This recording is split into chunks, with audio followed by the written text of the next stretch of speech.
আসসালামু আলাইকুম ওয়া রাহমাতুল্লাহ। Welcome to Handy Programmer. কে চায় না যে সে যে ফিল্ডে কাজ করছে বা সে যেই সেক্টরে কাজ করছে, সেই সেক্টরে ভালো একটা পারফরম্যান্স দিতে। যেন তার পারফরম্যান্স দেখে বা যে কাজগুলো করতেছে, সেই পারফরম্যান্স দেখে যেন তার কলিগ বা তার যে বন্ধুরা রয়েছে তারা যেন ভালো একটা রেসপন্স করে তার জন্য। বা ভালো একটা তার জন্য যেন ভালো একটা মানে তাকে বাহবা দেয়। এরকম বিষয়টা সকলে চায়। কিন্তু আমরা কতজন পারি যে ভালো একটা পারফরম্যান্স দিতে আমাদের যে সেক্টরে কাজ করতে আছি। সো আপনি যদি একজন প্রোগ্রামার হয়ে থাকুন, আপনি তো অবশ্যই এই ভিডিও দেখতেছেন আমি মনে করে নেব যে আপনি একজন প্রোগ্রামার বা প্রোগ্রামিং আপনি শিখতে আছেন এবং আপনি চাচ্ছেন যে একজন বেটার প্রোগ্রামার হতে। সেই ক্ষেত্রে আমি আজকের এই ভিডিওতে আমি আপনার সাথে শেয়ার করব যে কিভাবে আপনি মাত্র ২১ দিনের মধ্যে কিভাবে একজন বেটার প্রোগ্রামার বা প্রো লেভেলের একজন প্রোগ্রামার আপনি হতে পারবেন। এইজন্য আমি কিছু টিপস এবং ট্রিকস আপনার সাথে শেয়ার করব। একজন বেটার প্রোগ্রামার কেন আমাদের হওয়া প্রয়োজন? এই বিষয়ের জন্য একজন ব্যক্তি উক্তি করেছে একজন ব্যক্তি বলেছে, খুবই বড় মানের একজন ব্যক্তি বলেছে যে, "better programmers are very important in a company for system development and marketing." একটা কোম্পানির জন্য কিন্তু বেটার প্রোগ্রামার বা প্রো লেভেলের প্রোগ্রামার কিন্তু তারা কিন্তু চাবেই। তারা তো আর চাবে না যে কোম্পানির মালিকরা তারা তো চাবে না যে একজন আলতু-ফালতু প্রোগ্রামার নেবে এবং তাদের প্রজেক্ট লস করতে। তারা তো এই বিষয়টা কোনো সময় চাবে না। তারা সবসময় চাবে যে একজন বেটার প্রোগ্রামার বা একজন প্রো লেভেলের যে প্রোগ্রামার গুলো রয়েছে তাদেরকে নিতে। সো কিভাবে আপনি একজন প্রো লেভেলের প্রোগ্রামার হবেন বা একজন বেটার প্রোগ্রামার হবেন সেই সব বিষয় নিয়ে এখন আমি আপনার সাথে কথা বলব। সো ফার্স্ট যেই টিপসটি আপনার সাথে শেয়ার করব তা হচ্ছে আপনি অন্য যে প্রোগ্রামার রয়েছে তাদের কোডগুলো আপনি পড়বেন। So read others code. একটা বিষয় আপনি খেয়াল করুন। এই যে আরেকজনের কোড পড়া এটা হচ্ছে একটা স্কিল। আরেকজনের কোড পড়া এবং কোড যে বুঝা, আরেকজনের কোড বুঝা এটাও একটা স্কিল। একটা বিষয় আপনি একটু খেয়াল করার চেষ্টা করুন। দেখবেন আপনি যখন একটি পার্টিকুলার প্রবলেম সলভ করবেন, ওই প্রবলেমটাকেই আরেকজন প্রোগ্রামার অন্যভাবে সলিউশন দেবে। কিন্তু প্রবলেম একই। এখন আপনার মধ্যে প্রশ্ন থাকতে পারে যে আমি তো প্রোগ্রামার, আমি তো প্রবলেম সলভিং করি। ঠিক আছে? তো এই যে আমি আমার কাজগুলো করি আমি ঘরে বসে। আমি তো আর কোন কোম্পানিতে কাজ করি না বা আমার সাথে তো অনেক আমার বন্ধু-বান্ধবরাও আমার সাথে প্রোগ্রামিং শেখে না। আমি একা, একা কাজ করতে আছি। এক্ষেত্রে আমি কিভাবে অন্য আরেকজনের কোড আমি কিভাবে পড়বো? আ চিন্তা করার কোনো দরকার নেই। আমি এখন বলে দিচ্ছি। সো আপনি যে কাজটি করবেন, আপনি যদি প্রবলেম সলভিং করেন, সেই ক্ষেত্রে আপনি যেই কাজটি করতে পারেন। যেহেতু আপনি প্রবলেম সলভিং করেন, সেই ক্ষেত্রে আমি মনে করি যে লেট কোড, কোডফোর্স, ভিজালস অথবা হ্যাকার র‍্যাঙ্ক এইসব সাইটে আপনি ভিজিট করেছেন। তো আপনি আপনার যেই প্রবলেম আপনি নিয়েছেন, সেই প্রবলেম সলভ করার পরে আপনি ওইসব সাইটে গিয়ে ওই প্রবলেমের জন্য অন্য আরেকজন প্রোগ্রামার কিভাবে ওই প্রবলেমটাকে সলিউশন দিয়েছে সেই সব সলিউশনগুলো আপনি দেখবেন এবং সেই কোডগুলো পড়বেন এবং বোঝার চেষ্টা করবেন যে তারা কিভাবে আসলে এই প্রবলেমটাকে সলিউশন দিয়েছে এবং এই যে প্রবলেমের জন্য যে সলিউশন দিয়েছে এই সলিউশন কোডের মধ্যে কিভাবে কমেন্টগুলো লিখেছে। সো এই বিষয়টা আপনি দেখার চেষ্টা করবেন। আর আপনি যদি একজন ওয়েবসাইট ডিজাইনার হয়ে থাকুন বা অ্যাপ ডেভেলপার বা ওয়েব ডেভেলপার যেটাই হয়ে থাকুন না কেন, আপনি যেই কাজটা করতে পারেন তা হচ্ছে আপনি GitHub এ চলে যাবেন। GitHub এর রিপোজিটরি থেকে আপনি আপনার কাঙ্ক্ষিত যেই প্রবলেমটা রয়েছে সেটাকে খুঁজে বের করার চেষ্টা করবেন। GitHub হচ্ছে কোডের মহাসমুদ্র। এখানে আপনি হাজার কোড পেয়ে যাবেন। কোড বেস আপনি পেয়ে যাবেন।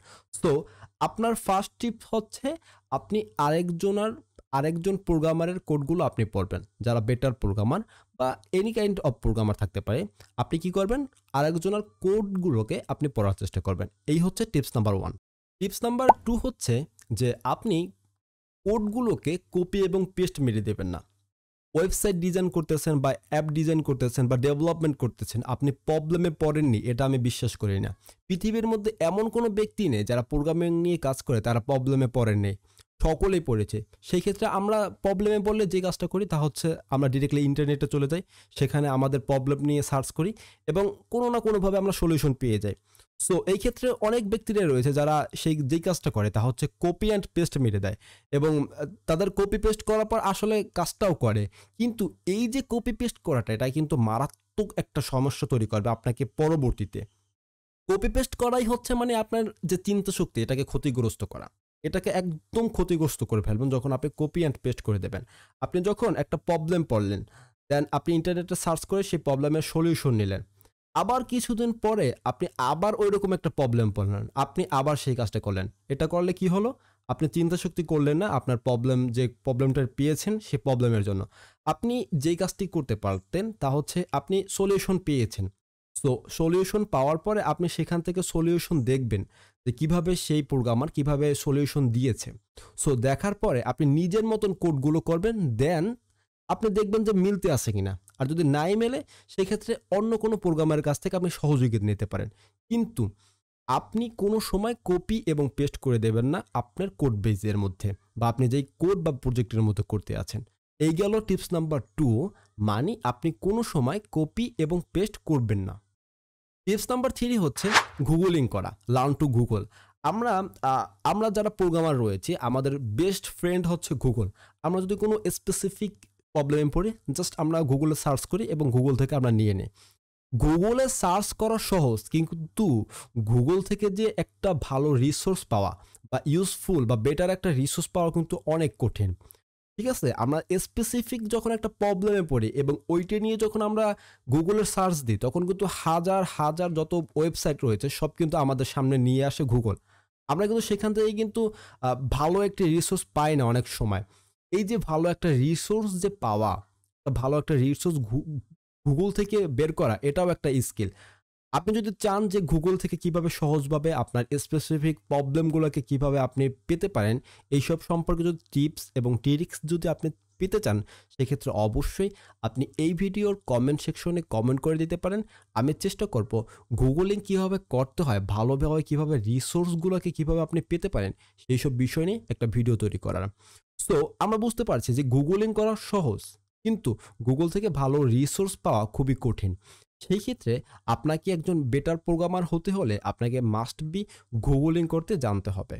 সো ৩ নাম্বার টিপস কি?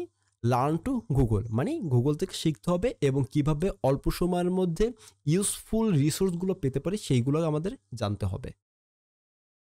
৪ নাম্বার টিপস হচ্ছে আপনি কোনো সময় আপনার যেই প্রোগ্রামিং বিষয় নিয়ে কোনো সময় আপনার লার্নিংটাকে আপনি বন্ধ করবেন না। মানে ডোন্ট স্টপ লার্নিং। আচ্ছা, আজকে আপনি একটা বিষয় খেয়াল করুন। এই যে টেকনোলজি, এই টেকনোলজি কিন্তু পরিবর্তনশীল, আপ টু ডেট হচ্ছে প্রতিদিন। যেই টেকনোলজি বর্তমান সময়ে জয়জয়কার হচ্ছে, হয়তোবা কিছু বছর পর এই প্রোগ্রামিং এর বা সেই টেকনোলজির কোনো হদিসই থাকবে না বা লাপাত্তা হয়ে যাবে। আমরা কিন্তু এই বিষয়টা আমরা জানি এবং এই বিষয়টা আমি গত ভিডিওতে আমি বলেছি যে জাভাস্ক্রিপ্টকে কিন্তু একসময় প্রোগ্রামাররা বা ডেভেলপাররা কিন্তু এটাকে টয় ল্যাঙ্গুয়েজ বলা হতো বা খেলনা ল্যাঙ্গুয়েজ বলা হতো। কিন্তু এখন বর্তমান সময়ে টপ 10 যে কয়টি প্রোগ্রামিং ল্যাঙ্গুয়েজ রয়েছে সেই কয়টি প্রোগ্রামিং ল্যাঙ্গুয়েজের মধ্যে জাভাস্ক্রিপ্ট কিন্তু অন্যতম। এবং পৃথিবীর মধ্যে যত ওয়েবসাইট রয়েছে সেই সব ওয়েবসাইটের 97% ব্যবহার করা হয় এই জাভাস্ক্রিপ্ট। সুতরাং আজকে যে জাভাস্ক্রিপ্টের জয়জয়কার হচ্ছে, হয়তোবা কিছু বছর পর জাভাস্ক্রিপ্টের বদলে অন্য আরেকটি প্রোগ্রামিং ল্যাঙ্গুয়েজ ব্যবহার করতে পারি আমরা। সো আপনি চেষ্টা করবেন প্রতিদিন লার্নিং এর পাথটা আপনি চালু রাখতে এবং এই লার্নিং পাথটাকে আপনি এভরিডে চালিয়ে যাবেন এবং টেকনোলজি সম্পর্কে আপনি আপ টু ডেট থাকার চেষ্টা করবেন। পঞ্চম যেই টিপসটি রয়েছে তা হচ্ছে লার্ন টেকনিক্স নট টুলস। আমরা এইখানে একটা ভুল করি। এখানে মেজর পারসনরাই আমরা ভুল করি। তা হচ্ছে আমরা টুলসের ব্যবহারগুলো শিখি। আমরা কোনো সময় টেকনিকের ব্যবহারগুলো শিখতে চাই না। আমরা জাস্ট ধরুন আমরা এখন C++ প্রোগ্রামিং ল্যাঙ্গুয়েজ শিখতে আছি। একটা বিষয় কিন্তু এই বিষয় নিয়ে আমি ভিডিও করেছি যে এনি কাইন্ড অফ প্রোগ্রামিং ল্যাঙ্গুয়েজের ফান্ডামেন্টাল নিয়ে। সো আমরা জানি যে ফান্ডামেন্টাল বিষয় হচ্ছে প্রোগ্রামিং ল্যাঙ্গুয়েজের ভেরিয়েবল, ইফ, এলস, লুপ এরকম ৫টা বিষয় রয়েছে। সো আপনি যদি স্পেসিফিকভাবে সি প্রোগ্রামিং শিখতে আছেন, আপনি এখন শুধু জানতে পেরেছেন যে সি প্রোগ্রামিং এর মধ্যে কিভাবে ভেরিয়েবল ডিক্লেয়ার করতে হয়, ইফ, এলস কিভাবে ডিক্লেয়ার করতে হয়, এইসব বিষয়টা শুধু সি প্রোগ্রামিং এর জন্য স্পেসিফিক ভাবে শিখেছেন। এই টুলসগুলো শিখেছেন। বাট ভেরিয়েবলের টেকনিকগুলো আপনি শিখেন নাই। যে এই ভেরিয়েবলটা সব ক্ষেত্রেই এক। আপনি এটা শিখেন নাই। সো প্রোগ্রামিং এর ক্ষেত্রে কিছু, কিছু বিষয় রয়েছে ডাটা স্ট্রাকচারের মধ্যে যে টেকনিকগুলো কিন্তু এক। কিন্তু আপনি ওটাকে শুধু টুলস হিসাবে আপনি ওটাকে শিখে নিলেন। যে আপনি ডাটা স্ট্রাকচার শিখলেন সি প্রোগ্রামিং দিয়ে। আপনি এখন সি প্রোগ্রামিং দিয়ে আপনি ডাটা স্ট্রাকচার করতে পারবেন। অন্য কোনো প্রোগ্রামিং ল্যাঙ্গুয়েজ করতে পারবেন না। এইরকম যদি আপনি টুলসই শেখেন সেই ক্ষেত্রে কিন্তু আপনার শেখাটা ঠিকভাবে হলো না। একদম প্রপার ওয়েতে আপনি কিন্তু ঠিকভাবে শিখতে পারলেন না। সো আপনি যে কাজটি করবেন তা হচ্ছে আপনি প্রোগ্রামিংয়ের টেকনিকগুলো শিখবেন, নট এ টুলস। কোনো টুলস আপনি শিখবেন না।